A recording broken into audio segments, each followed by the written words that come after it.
નમસ્કાર વિદ્યાર્થી મિત્રો, Shivsha college of commerce management and computer education Wadhwan YouTube ચેનલમાં હું પ્રોફેસર વિરાજસિંહ રાઠોડ આપ સૌ વિદ્યાર્થી મિત્રોનું હાર્દિક સ્વાગત કરું છું. આજના વિડીયોમાં આપણે ઓડિટિંગ એન્ડ ઇન્વેસ્ટિગેશનનું ડિફરન્શિએશન અને ઓબ્જેક્ટિવ્સ ઓફ ઓડિટિંગની ચર્ચા કરવાની છે. તો ચલો વિદ્યાર્થી મિત્રો શરૂ કરીએ. તો students, we will start the difference between auditing and investigation.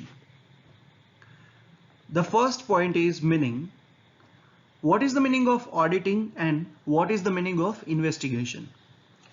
The process of inspecting the books of accounts of an entity and reporting on it is known as auditing. એટલે first point જે meaning છે એમાં શું કીધું છે?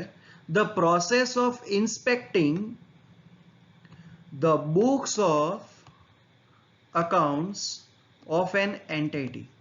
એટલે જે કોઈ પણ બિઝનેસ યુનિટ હોય એ બિઝનેસ યુનિટના જે બુક્સ ઓફ અકાઉન્ટ પ્રિપેર કરેલા છે એ બુક્સ ઓફ અકાઉન્ટ્સને ઇન્સ્પેક્ટ એટલે તપાસ કરવાની જે પ્રોસેસ જે છે એને અને રિપોર્ટિંગ ઓન ઇટ જે પ્રોસેસથી આપણે જે ઇન્સ્પેક્શન કરેલું છે એ ઇન્સ્પેક્શનના બેઝ પર જે રિપોર્ટ પ્રિપેર કરવામાં આવે છે તો એ આખી પ્રોસેસને ઓડિટિંગ તરીકે ઓળખવામાં આવે છે. That means the process of inspecting the books of accounts of an entity and reporting on it is known as auditing.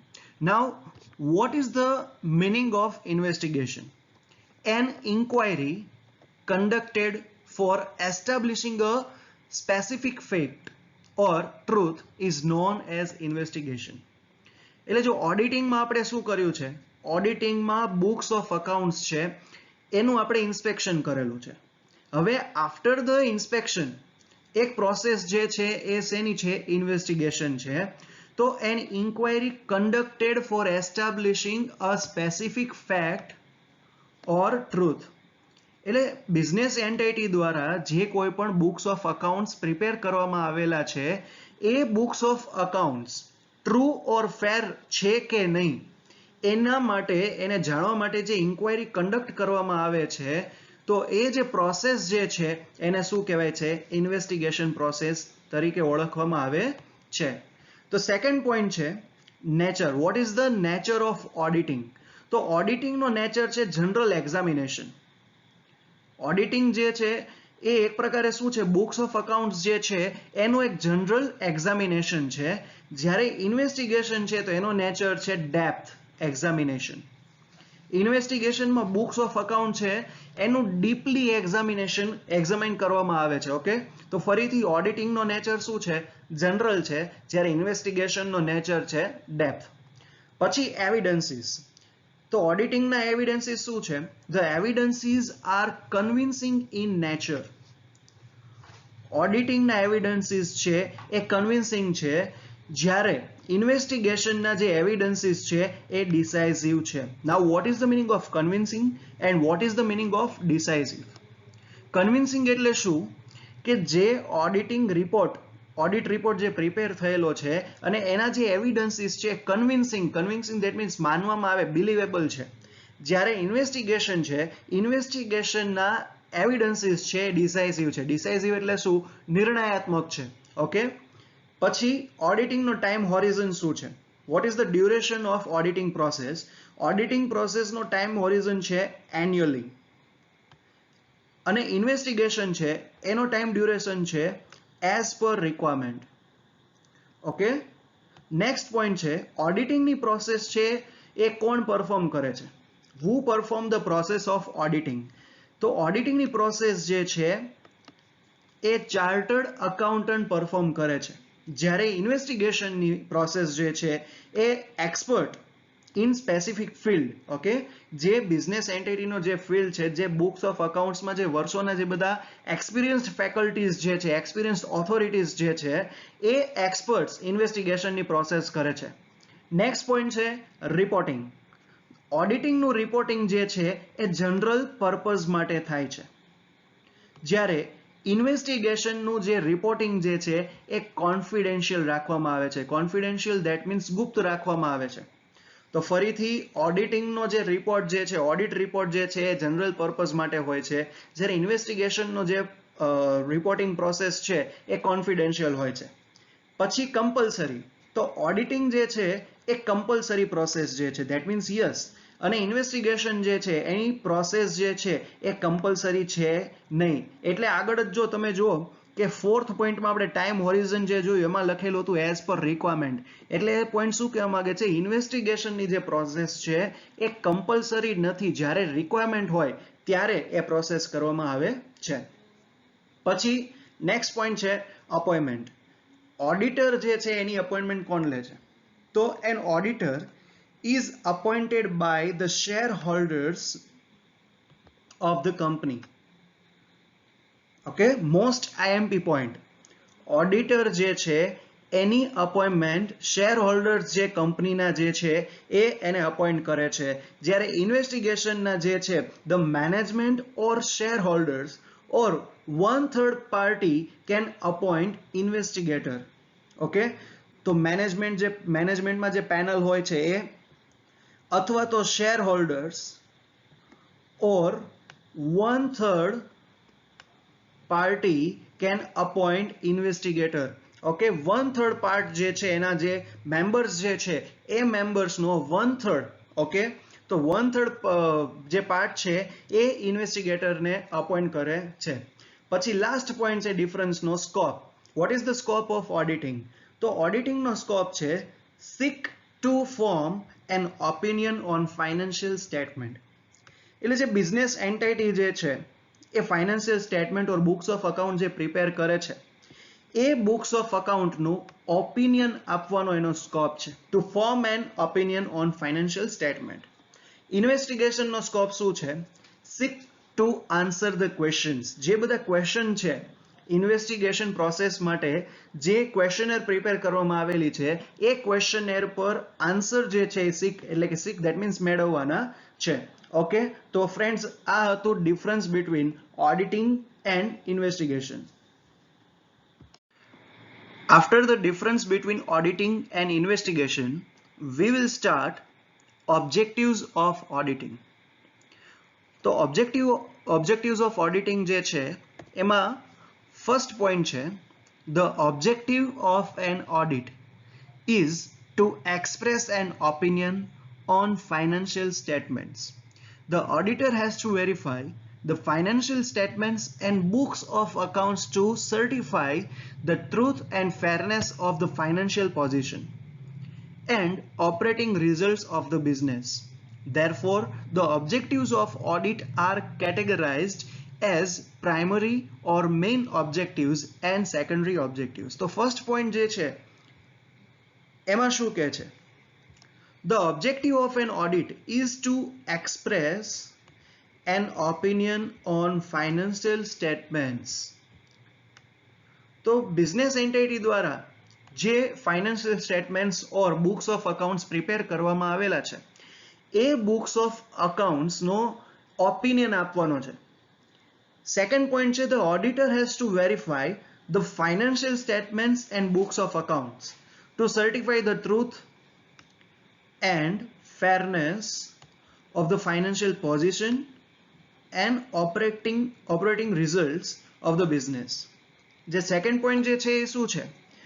તો બિઝનેસ એન્ટિટી દ્વારા જે ફાઇનાન્શિયલ સ્ટેટમેન્ટ્સ અને બુક્સ ઓફ અકાઉન્ટ્સ પ્રિપેર કરવામાં આવેલા છે એ true and fair condition of the financial position જે છે and operating result of the business મેનેજમેન્ટના જે ઓપરેશન્સ જે છે એના જે બધા કાર્ય જે છે જે વર્ક કરવામાં આવે છે તો એ ટ્રુ એન્ડ ફેર છે કે નહીં એને સર્ટિફાઈ કરવાનો મેઇન એનો એમ્બિશન છે. તો ફરીથી the auditor has to verify the financial statements and books of accounts to certify the truth and fairness of the financial position and operating results of the business. ફરીથી એ point સમજાવું, most IMP point છે કે business entity દ્વારા જે financial statements or books of accounts prepare કરવામાં આવે છે આ ઉપરાંત જે બિઝનેસની ફાઇનાન્શિયલ પોઝિશન જે છે એન્ડ એના ઓપરેટિંગ રિઝલ્ટ જે છે એ true and fair condition mention કરે છે કે નહીં એને સર્ટિફાઈ કરવાનો મેઇન એમ છે. Therefore, the objectives of audit are categorized as primary or main objectives and secondary objectives. એટલે કે objectives of auditing જે છે એના બે ભાગ પડે છે. પહેલો એનો જે ભાગ છે primary or main objectives જે છે અને second જે છે એ secondary objectives છે. ઓકે, તો જો સ્ટુડન્ટ્સ હવે એક ચાર્ટ જે છે એમાં સૌથી પહેલા શું લખેલું છે? objectives of auditing એને બે કેટેગરીમાં ડિવાઈડ કરેલા છે, primary objective and secondary objective. Primary ઓબ્જેક્ટિવમાં ફર્સ્ટ શું છે? To examine the accuracy of books of accounts. Second છે to express opinion on financial statements. Secondary objective છે તો એમાં ફર્સ્ટ છે detection and prevention of errors અને સેકન્ડ છે detection and prevention of frauds. તો પ્રાઇમરી ઓબ્જેક્ટિવમાં બે સબ ટોપિક છે અને સેકન્ડરી ઓબ્જેક્ટિવ છે એમાં પણ બે સબ ટોપિક છે. તો આ બંનેની આપણે ચર્ચા એમાં પ્રાઇમરી ઓબ્જેક્ટિવની આજે આ વિડીયોમાં ચર્ચા કરીશું. ત્યારબાદના વિડીયોમાં આપણે સેકન્ડરી ઓબ્જેક્ટિવની ચર્ચા કરીશું. તો ચલો શરૂ કરીએ પ્રાઇમરી ઓબ્જેક્ટિવ. તો ફર્સ્ટ પ્રાઇમરી ઓબ્જેક્ટિવ છે to examine the accuracy of the books of accounts. તો એમાં ફર્સ્ટ પોઈન્ટ છે an auditor has to examine the accuracy of the books of accounts, vouchers and other records to certify that profit and loss account discloses a true and fair view of profit or loss for the financial period and the balance sheet on a given date is properly drawn up to exhibit a true and fair view of the state of affairs of the business. Therefore, the auditor should undertake the following steps. First step છે verify the arithmetic accuracy of the books of accounts. Second step છે verify the existence and value of assets and liability of the companies. Third step છે verify whether all the statutory requirements on maintaining the book of accounts has been complied with. તો first જે point છે શું કહે છે? An auditor has to examine the accuracy of the books of accounts, vouchers and other records to certify that P&L account discloses a true and fair view of profit or loss for the financial period and the balance sheet on a given date is properly drawn to exhibit a true and fair view of the state of affairs of the business. એટલે એ જે point છે એ શું કહે છે કે જે કોઈ પણ બિઝનેસ એન્ટાઇટી છે એ બિઝનેસ એન્ટાઇટીના books of accounts, vouchers and other records, આ જેટલા પણ ડોક્યુમેન્ટ્સ છે એ ડોક્યુમેન્ટ્સને ઓડિટર જે છે એ એક્ઝામાઇન કરે છે અને એન્ટાઇટી દ્વારા બનાવવામાં આવેલા profit and loss account and balance sheet એ true and fair view mention કરે છે, એક્ઝિબિટ દર્શાવે છે કે નહીં એ જોવાનું છે. Therefore the auditor should undertake the following steps. અને આ જે બધા ડોક્યુમેન્ટ્સ છે, બુક્સ ઓફ અકાઉન્ટ્સ છે, વાઉચર્સ છે, પ્રોફિટ એન્ડ લોસ અકાઉન્ટ છે, બેલેન્સ શીટ છે, એને એક્ઝામાઇન કરવા માટેનું ફર્સ્ટ સ્ટેપ છે verify the arithmetical accuracy of the books of accounts or any other document. તો જે બધા ડોક્યુમેન્ટ્સ છે, બુક્સ ઓફ અકાઉન્ટ્સ છે, એમાં એરિથમેટિકલ એક્યુરેસી છે કે નહીં. એમાં કહેવાય ને કે એરિથમેટિકલ એટલે શું? ગાણિતિક પ્રક્રિયા જે છે, બધા નંબર્સ જે છે એ નંબરને લખવામાં એક્યુરેસી જાળવવામાં આવેલી છે કે નહીં, તો એ વેરીફાઈ કરવાનું છે. સેકન્ડ છે verify the existence and value of assets and liability of the company. જે કોઈ પણ કંપની છે, જે કોઈ પણ એન્ટાઇટી છે, તો એ એન્ટાઇટીની value of assets and liabilities શું છે અને એ અસેટ્સ અને લાયબિલિટીઝમાંથી કેટલી અસેટ્સ અને કેટલી લાયબિલિટીનું એક્ઝિસ્ટન્સ છે એ વેરીફાઈ કરવાનું છે. અને થર્ડ સ્ટેપ છે verify whether all the statutory requirements on maintaining the book of account has been complied with. એટલે કે books of accounts બનાવવા માટે જેટલી પણ statutory requirements જે છે એ ફૂલફિલ થયેલી છે કે નહીં, એ સ્ટેચ્યુટરી રિક્વાયરમેન્ટ્સને મેન્ટેન કરવામાં આવેલી છે કે નહીં એને વેરીફાઈ કરવાનું છે. તો ફ્રેન્ડ્સ, આ હતું પ્રાઇમરી ઓબ્જેક્ટિવનું first objective, to examine the accuracy of the books of accounts. તો હવે નેક્સ્ટ જોઈએ. તો હવે આગળ જોઈએ meaning of books of accounts. જે હમણાં આપણે આની પહેલાના સ્લાઇડમાં જોયું કે બુક્સ ઓફ અકાઉન્ટ શું છે, તો એની જે ડેફિનેશન છે, books of accounts mean the financial records maintained by a business concern for a period of 1 year.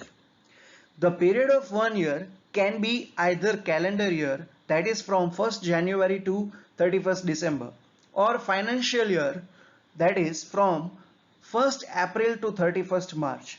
Usually, business concern adopt financial year for accounting all business transaction. તો books of account એટલે શું? Books of account એટલે the financial records maintained by a business concern for a period of a 1 year. તો જે કોઈ પણ business entity છે, જે કોઈ પણ ફર્મ છે, જે કોઈ પણ કંપની છે, તો એ કંપનીમાં એક વર્ષ દરમિયાન ડ્યુરિંગ 1 year જેટલા પણ ટ્રાન્ઝેક્શન થયેલા હોય એ ટ્રાન્ઝેક્શનને મેન્ટેન કરવામાં, રેકોર્ડ માટે જે મેન્ટેન કરવામાં આવે છે.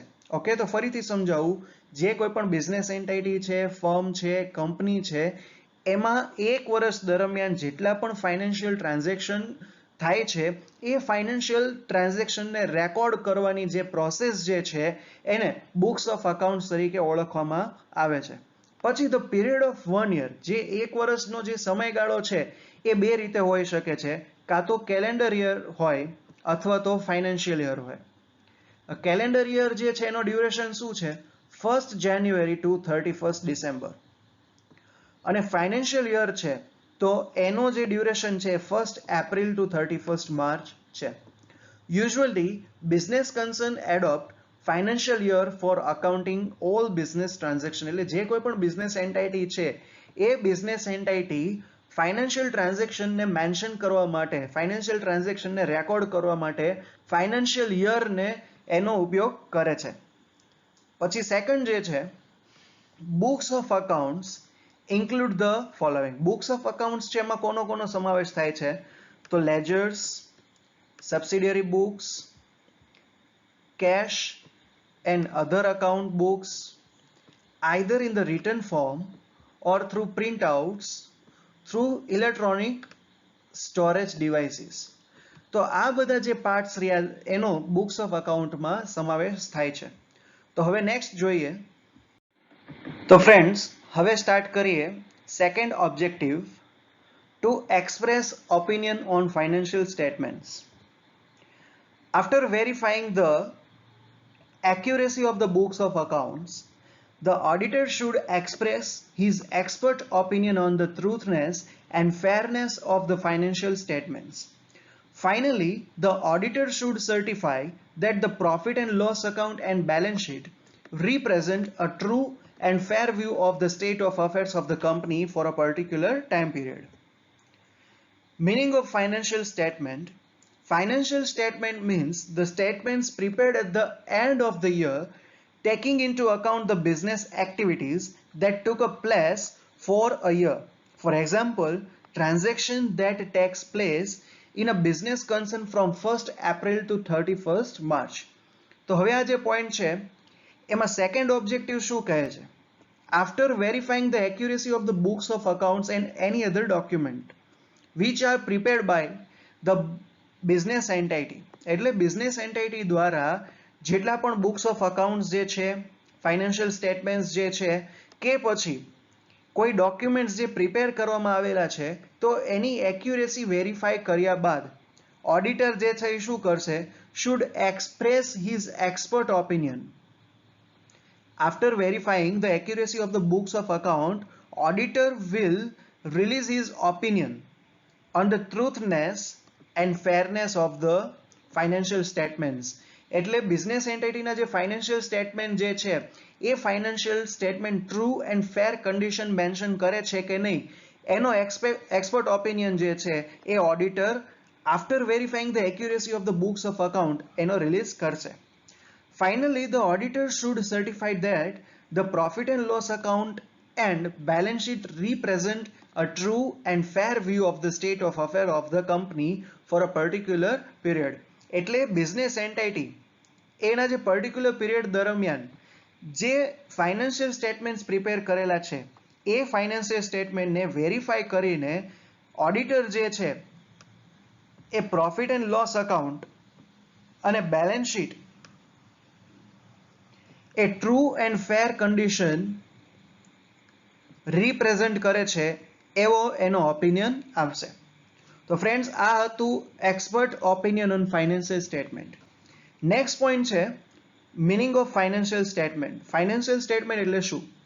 તો financial statement means the statements prepared at the end of year taking into account the business activities that took place for a year. એટલે એક વર્ષ દરમિયાન બિઝનેસ એન્ટિટીના જેટલા પણ ટ્રાન્ઝેક્શન થયા છે ઓર જેટલી પણ બિઝનેસ એક્ટિવિટીઝ જે છે એ બિઝનેસ એક્ટિવિટીઝને જે અકાઉન્ટમાં રેકોર્ડ કરવામાં આવેલી છે, તો at the end of the year business entity જે છે એ જે સ્ટેટમેન્ટ પ્રિપેર કરે છે એ સ્ટેટમેન્ટને ફાઇનાન્શિયલ સ્ટેટમેન્ટ તરીકે ઓળખવામાં આવે છે. પછી transaction that takes place in a business concern from 1st April to 31st March. એટલે જે કોઈ પણ બિઝનેસ એન્ટિટી છે એ બિઝનેસ એન્ટિટીએ 1st April to 31st March સુધી જે સ્ટેટમેન્ટ્સ બનાવેલા છે, તો જેટલી પણ એક્ટિવિટીઝ થયેલી છે એ એક્ટિવિટીઝને આધારે જે સ્ટેટમેન્ટ બનાવે છે એ સ્ટેટમેન્ટને ફાઇનાન્શિયલ સ્ટેટમેન્ટ તરીકે ઓળખવામાં આવે છે. તો ફ્રેન્ડ્સ, હવે આગળ વધીએ. તો સ્ટુડન્ટ્સ, હવે આ વિડીયોની લાસ્ટ સ્લાઇડ છે components of financial statement. Financial statements છે એના કેટલા ભાગ છે? Financial statements include the following: trading and profit and loss account and balance sheet. Elements of financial statement include the following: asset, liabilities, revenue, expenditure. તો હવે આ સમજીએ. પહેલું છે components of financial statement. Financial statements જે છે એના કેટલા ભાગ છે? તો trading account, P&L account and balance sheet account. Balance sheet. Okay, તો ફરીથી ફાઇનાન્શિયલ સ્ટેટમેન્ટ છે એમાં ટ્રેડિંગ અકાઉન્ટ આવે, પ્રોફિટ એન્ડ લોસ અકાઉન્ટ આવે અને લાસ્ટમાં બેલેન્સ શીટ આવે. Elements of financial statement include the following.